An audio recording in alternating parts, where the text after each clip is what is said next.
নমস্কার দর্শকবৃন্দ, আমি কৃষ্ণকান্ত সিনহা শিলচর নিউজে আবার আপনাদের সবাইকে স্বাগত জানাই। ইম্পর্টেন্ট গুরুত্বপূর্ণ কয়েকটা খবর নিয়ে আসলাম, সঙ্গে থাকবেন ভিডিওটা দেখার সঙ্গে চটকা লাইক কমেন্ট করে শেয়ার যাতে সবার কাছে গুরুত্বপূর্ণ খবরটা পৌঁছে যায়।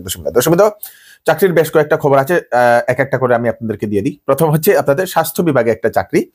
স্বাস্থ্য বিভাগে আপনাদের চাকরি হচ্ছে আপনাদের অনেকগুলা পোস্ট দর্শকবৃন্দ, 2047টা পোস্ট স্বাস্থ্য বিভাগে। চিকিৎসা শিক্ষা সঞ্চালকালয়ের তরফ থেকে এই অ্যাডভার্টাইজমেন্টটা দেওয়া হয়েছে। কোয়ালিফিকেশন 8 পাস, 10 পাস, গ্রেড 3 এবং গ্রেড 4 এর জন্য সেই পোস্টগুলা গ্রেড 3 এবং গ্রেড 4 এর জন্য আসামের বিভিন্ন মেডিকেল কলেজ এবং হাসপাতালে নেওয়া হচ্ছে লোক। দর্শকবৃন্দ, 9 ডিসেম্বর হচ্ছে তার লাস্ট ডেট। বয়স হচ্ছে 18 থেকে 40 বছর পর্যন্ত। গ্রেড 3 টেকনিক্যালে 1070টা পোস্ট, যার বেতন 14,000 থেকে 60,000 পর্যন্ত। গ্রেড 3 নন টেকনিক্যালে 320টা পোস্ট, 14,000 থেকে 60,000, সঙ্গে গ্রেড পে আছে।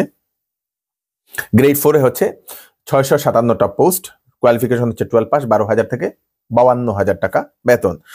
বয়স ওবিসি এমওবিসির জন্য 3 বছর এক্সট্রা, মানে আপনাদের 43 বছর পর্যন্ত।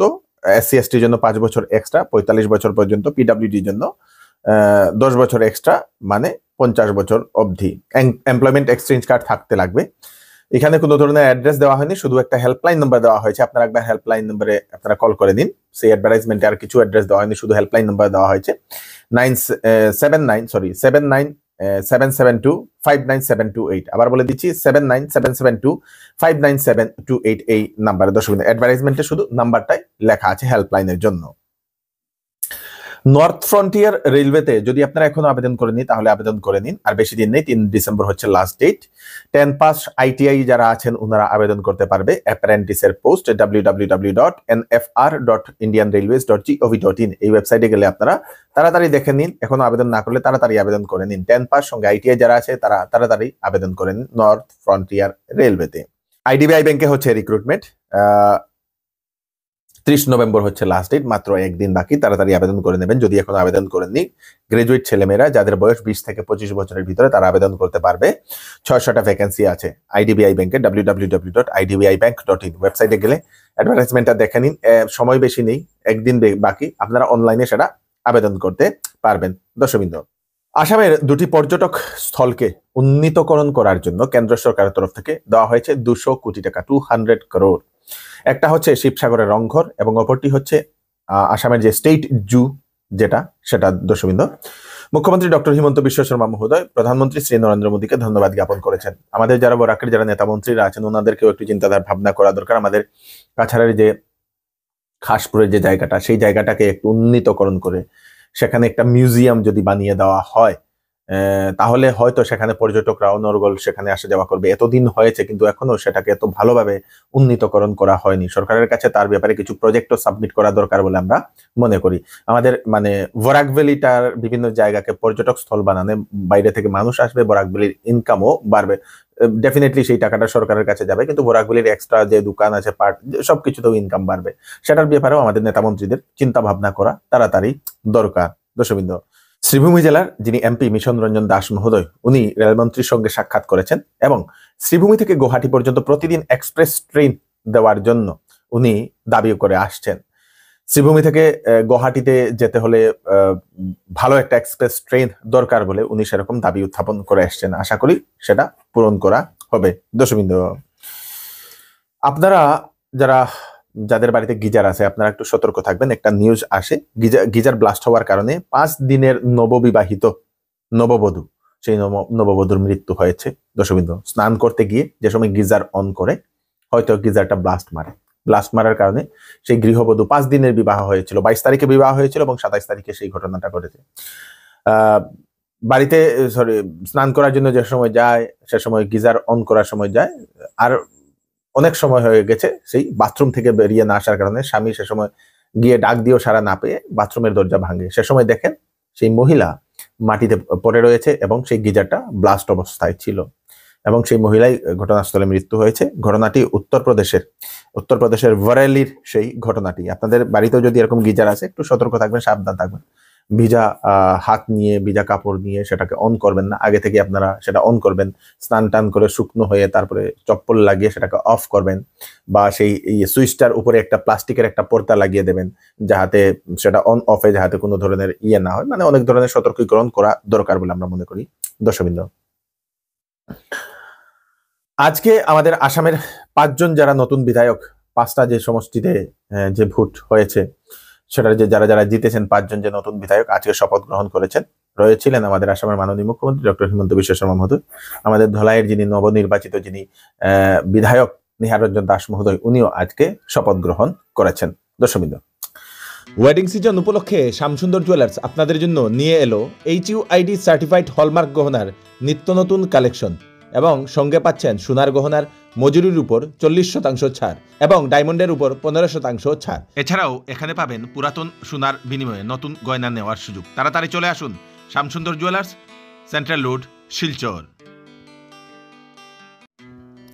শিলচরের ফাটক বাজারে চৌধুরী টেক্সটাইল নিয়ে এলো বিবাহ এবং শীতের বাম্পার কালেকশন, সঙ্গে নিয়ে এসছে বাম্পার অফার।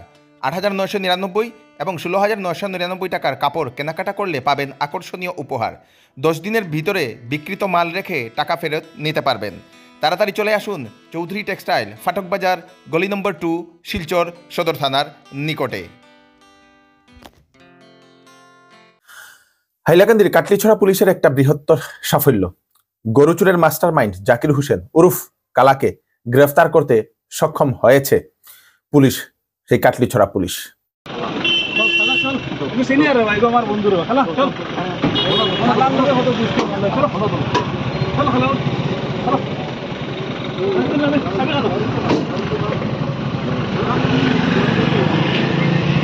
আজকে যে মানে আমার বলদা বলদি নন্দগ্রাম জিপি জাকির হোসেন তারা গরু চোর ধরা হয়েছে, ও জামিরা আইসি প্লাস আমার কাটলিছড়া আইসি,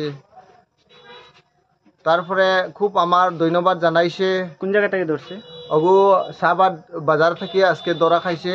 আমার বলদা বলদি অন্তরে মোটামুটি গরু 4-5 খান চুর হয়েছে, তখন খুব মানে ধরা যায় না। তারপরে বাইকও চুর হয়েছে। আজকে জাকির হোসেন বাবা মানিক তার ছেলেরা আজকে ধরা খাইছে। আমার খুব খুশি, ধন্যবাদ জানাইছে। এখন হেলাকান্দি এসপি মানে যেটা মানে মানে চুর অভিযুক্ত তার গড় কোথায়? তার বলদা বলদি নন্দগ্রাম NC। মানে কিতা কিতা মানে চুরির সঙ্গে জড়িত আছে? তারা অটো লইয়া এলটো লইয়া গরু চুর করে, তারপরে ছাগল চুর করে, ওলা মানুষে একটা জিনিস খুব চুর করে, তারপরে সুপারি পাহাড় সুপারিও খুব মানে লামাইয়া চুর করে আর কি। আর ধরা যায় না। আজকে কেস হইয়া খুব মানে পুলিশে ধরতে চায় কিন্তু ধরা গেছে না অতদিন থাকিয়া, কিন্তু আজকে রাত্রে শাহবাদ ও বাজারও ধরা খাইছে। খুব আমার ধন্যবাদ জানাইছে। কালা ও তার টিম একটি নম্বরবিহীন অটো নিয়ে রাত্রিবেলা এদিকে এদিকে, দিনের বেলা এদিকে এদিকে ঘোরাফেরা করে, দেখে কোন জায়গাতে গরু আছে, কার বাড়িতে সেই ছাগল আছে সেইগুলা দেখে, এবং তারপরে রাত্রিবেলা নাকি সেগুলা চুরি করে নিয়ে যায়। এবং তাদের আতঙ্কে মানুষ ভালোভাবে ঘুমোতেই পারেননি। শুধু গরু চুর, ছাগল চুর, অন্যান্য জিনিসপত্র চুরি হয়ে যায় বলে সেখানে স্থানীয় মানুষেরা এরকম বলেছেন। দর্শকবৃন্দ, গোপন সূত্রে খবর পেয়ে পুলিশ একটা অভিযান চালিয়ে সেই কালাকে অবশেষে গ্রেফতার করতে সক্ষম হয়েছে। সেই তাদের টিম জামিরা, সুলতানি, বলদাবলদি ও পার্শ্ববর্তী এলাকায় বিভিন্ন ধরনের চুরির ঘটনার সঙ্গে লিপ্ত ছিল। কয়েকদিন আগে কারজোরাম রিয়াং নামের এক ব্যক্তির 2টি গরু চুরি হওয়ার পর সেই ব্যক্তি থানায় গিয়ে FIR দেয়। তারপরে পুলিশ খোঁজাখুঁজি করে সেই কালাকে গ্রেফতার করেছে। দর্শকবৃন্দ, শাহবাদ বাজার থেকে তার আরো সঙ্গী আছে বলে সেটা জানা গেছে। পুলিশ এখন তাদেরও সেই কালাকে জিজ্ঞাসাবাদ করছে, এবং যদি সঙ্গে থাকে তাহলে তাদেরকে গ্রেফতারও করা হবে। দর্শকবৃন্দ, আসামে 12ই ফেব্রুয়ারির ভিতরে হবে পঞ্চায়েত নির্বাচন, এবং জানুয়ারি মাসে জারি করা হবে সেই ভোটার তালিকাটা। দর্শকবৃন্দ, পঞ্চায়েত নির্বাচন ফেব্রুয়ারি মাসেই হবে আমাদের আসামে। মণিপুরের ইম্ফলে কারফিউয়ের সময়সীমা কমানো হয়েছে। 30 নভেম্বর সকাল 5টা থেকে বিকেল 4টা পর্যন্ত খোলা থাকবে কারফিউ। দর্শকবৃন্দ, সেটা মণিপুরে ইম্ফলে সেই কারফিউ, দিনের বেলাটা কারফিউ নেই, সন্ধ্যার পর থেকে আবার কারফিউ। হাইলাকান্দি থানার একজন ASI দিলওয়ার হোসেন লস্করের বিরুদ্ধে একটা অভিযোগ একজন ড্রাইভার এনেছে। সেই ড্রাইভারের নাম হচ্ছে আপনাদের মইনুল হোসেন। সেই ড্রাইভারের একটা কেস ছিল, সেই কেসের জন্য নাকি সেই ড্রাইভারকে থানায় ডাকে এবং প্রচন্ড মারধর করেছে বলে সেই ড্রাইভার এরকম একটা অভিযোগ উত্থাপন করেছে এবং এসপি মহোদয়ার কাছেও সেই ড্রাইভার নাকি একটা কেস দর্জ করেছে বলে সেটা জানা গেছে। সেই ড্রাইভার মহোদয় বিভিন্ন সাংবাদিকদের সামনে উনি সেটা সেই কথাটা উনি তুলে ধরেছেন। পুলিশ এখন ঘটনার তদন্ত করছে, আসল ঘটনাটা কি। দর্শকবৃন্দ, তো এই হচ্ছে আজকে স্পেশাল আপডেট আপনারা তাড়াতাড়ি জন্য সাথে সবাইকে পাঠিয়ে দেবেন যাতে সবার কাছে পৌঁছে যাক। আপনাদের কোনো কিছু মতামত থাকলে আমাদেরকে নিশ্চয়ই জানাবেন। আমি কৃষ্ণকান্ত সিনহা আবার নতুন আরেকটি ফ্রেশ ভিডিও নিয়ে আবার আপনাদের সবার সামনে ফিরে আসবো। ততক্ষণ আপনারা সুস্থ থাকবেন, সেফ থাকবেন। ধন্যবাদ।